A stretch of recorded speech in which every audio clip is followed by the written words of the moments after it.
Gold, trusted gold buyers. మీరు తాకట్టు పెట్టిన బంగారాన్ని విడిపించి ఈ రోజు ఉన్న మార్కెట్ ధరకు కొనబడను. ఐఫోన్ 3 నిండు ప్రాణాలని బలి తీసుకుంది. ఐఫోన్ ఈఎంఐ వివాదం మొత్తం కుటుంబాన్ని సర్వనాశనం చేసింది.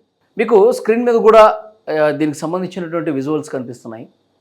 మహారాష్ట్ర ఛత్రపతి సంభాజీనగర్ ప్రాంతానికి సంబంధించినటువంటి కునాల్ అనేటువంటి వ్యక్తి, కునాల్ అనే ఒక యువకుడు, 18 సంవత్సరాలు అతనుకుంటే, అతను ఊరి చివర ఉన్నటువంటి కొండ మీదకి వెళ్ళి కొండ అంచున నిలబడి నేను చచ్చిపోతాను, నేను ఆత్మహత్య చేసుకున్నాను అని చెప్పి తండ్రికి ఫోన్ చేశాడు.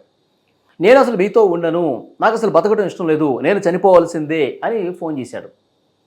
ఒక్కసారిగా తల్లిదండ్రులు షాక్ అయిపోయి, ఎందుకంటే దానికి ఒక అరగంట ముందే ఇంట్లో పెద్ద గొడవ జరిగింది.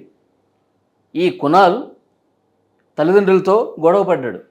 అతను రీసెంట్గా ఒక ఐఫోన్ కొన్నాడు. ఐఫోన్కి సంబంధించి ఈఎంఐ కట్టాలిగా, ప్రతి నెల ఈఎంఐ కట్టాల్సిందే. తల్లిదండ్రులకు తెలియకుండా ఈ ఫోన్ కొన్నాడు, ఐఫోన్. మరి మాకు చెప్పకుండా నువ్వు ఫోన్ కొన్నావు, మరి ఈఎంఐ కూడా నువ్వే కట్టుకో, మాకెందుకు చెప్తున్నావు అని రెగ్యులర్గా ప్రతి ఇంట్లో జరిగే గొడవే తల్లిదండ్రులు కునాల్ని మందలించారు. అంటే మా ఫ్రెండ్స్ అందరికీ ఐఫోన్లు ఉన్నాయి, మా ఫ్రెండ్స్ అందరూ చాలా హ్యాపీగా ఐఫోన్ వాడుకుంటూ సంతోషంగా ఉన్నారు, నేను ఐఫోన్ తీసుకుంటే నాకు మాత్రం ఈఎంఐ కట్టకుండా మీరు ఎట్లా నన్ను ఏడిపిస్తూ ఉన్నారు, అసలు నాకు అసలు బతకడం ఇష్టం లేదు, నేను చచ్చిపోతాను అని చెప్పి ఇంట్లో ఐఫోన్ కోసం తల్లిదండ్రులతో గొడవ పడి బయటికి వచ్చి కోపంతో ఆవేశంతో ఊరి చివర ఉన్నటువంటి కొండ మీదకి వెళ్ళి కొండ చివరన కొండకు అంచున నిలబడి నేను చచ్చిపోతా అని చెప్పి ఫోన్ చేశాడు. మా అన్నంత పని చేస్తాడేమో అని చెప్పి భయంతో ఉరుకులు పరుగులు పెట్టుకుంటూ తల్లిదండ్రులు ఇద్దరూ కూడా ఆ కొండ దగ్గరకు వచ్చారు. వాళ్ళతో పాటు ఆ గ్రామంలో ఉన్నటువంటి మాజీ సర్పంచ్, ఇంకా కునాల ఫ్రెండ్స్, అక్కడ చుట్టుపక్కల తెలిసిన వాళ్ళందరూ కూడా ఆ కొండ దగ్గరకు వచ్చేసి అతన్ని కాపాడే ప్రయత్నం చాలా తీవ్రంగా చేశారు.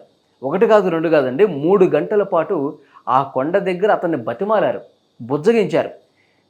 నీకు ఐఫోను, కొత్త ఐఫోను కొనిస్తామని చెప్పి అక్కడ ఉన్న ఫ్రెండ్స్ కూడా చెప్పారు, నువ్వు ఇలాంటి పని చేయకు, నీకు కొత్త ఐఫోన్ మేము కొనిస్తాం, నీకు మంచి భవిష్యత్తు ఉంటుంది, నువ్వు మంచిగా చదువుకుంటా ఉన్నావు, ఇలాంటి తప్పు చేయకు, నువ్వు నిర్ణయం మార్చుకో, కనీసం మీ తండ్రితో కదా నీ గొడవ, కనీసం ఆ తల్లి ముఖమైన చూడు, మీ అమ్మ ముఖమైన చూసి నువ్వు నిర్ణయం మార్చుకొని నువ్వు వెనక్కి రా అని చెప్పి బతిమాలారు. అందరూ బతిమాలారు. అక్కడ పోలీసులు వెళ్ళారు, అగ్నిమాపక సిబ్బంది అక్కడికి వెళ్ళారు, ఒక కొండ కింద ఒక నెట్ కూడా పెట్టారు.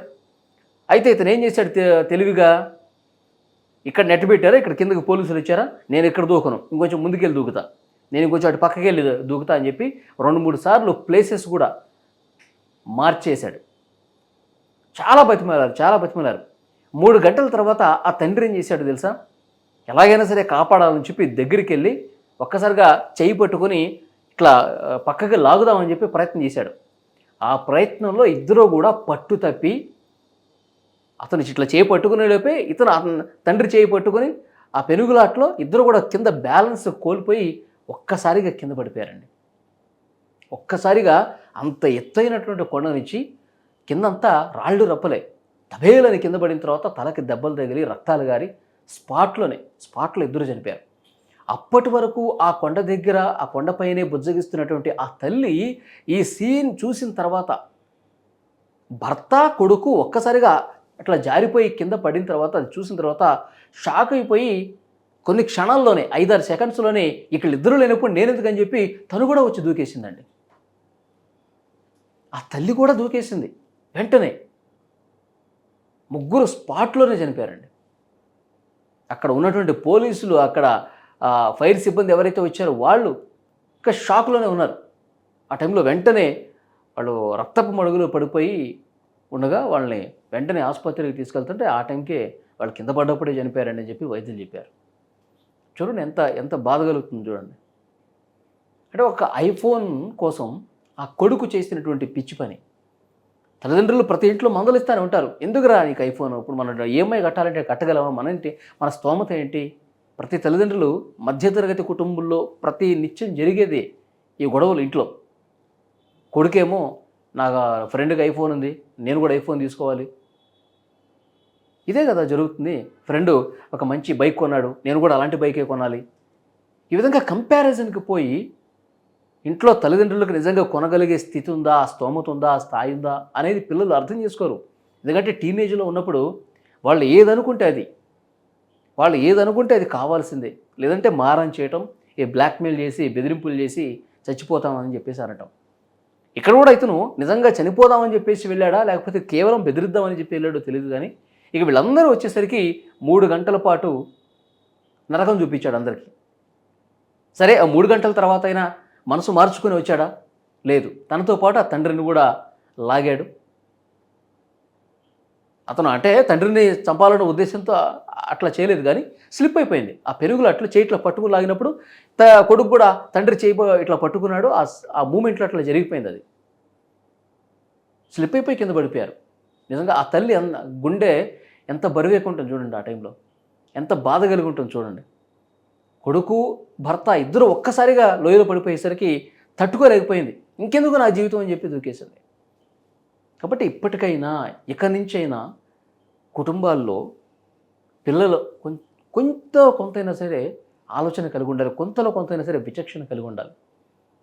ఒక చిన్న వివాదం, ఒక చిన్న ఐఫోన్‌కి సంబంధించి ప్రాణాలు తీసేస్తుంది కదండి. పిల్లలు ఆలోచించాలి. నిజంగా స్కూళ్ళల్లో, కాలేజీల్లో కూడా పిల్లలు ప్రవర్తన మీద కొన్ని సెషన్స్ ఏర్పాటు చేయాలి. వాళ్ళ మానసిక స్థితి ఏంటి? ఎలా ఉండాలి? తల్లిదండ్రులతో ఎలా ఉండాలి? ఇంట్లో ఏ విధంగా మసులుకోవాలి? తల్లిదండ్రులను కష్టపెట్టకుండా మనం ఏ విధంగా ఉండాలి? ఇది కూడా ఎప్పుడు ఈ మార్కులు, ఈ పరీక్షలు, మార్కులు ఇది కాదండి. కుటుంబం ఏంటి? కుటుంబ పరిస్థితులు ఏంటి? బంధాలేంటి? మనం సమాజంలో ఎట్లా ఉండాలి? వీటి గురించి కదా స్పెషల్ క్లాసెస్ ఉండాలి. అదే తల్లిదండ్రులకి, పిల్లలకి మధ్య ఒక పెద్ద అగాధమే ఉంది. ఈ మొబైల్ ఫోన్లు, సోషల్ మీడియా వచ్చిన తర్వాత మొత్తం పెద్ద గ్యాప్ ఏర్పడిపోయింది. బెదిరించడం ఏంటండి? కన్న కొడుకు అతను తల్లిదండ్రులకు చెప్పకుండా ఐఫోన్ కొన్నాడు. అది చేసిన మొదటి తప్పు. ఈఎంఐ నువ్వే కట్టాల్సిందే అని చెప్పి గొడవ పడటం అది రెండో తప్పు. మూడో తప్పు ఏంటి? నేను ఇక బతకను, నేను చచ్చిపోతా. ఊరికి చివరికి వెళ్ళి కొండ మీద నిలబడ్డాడు.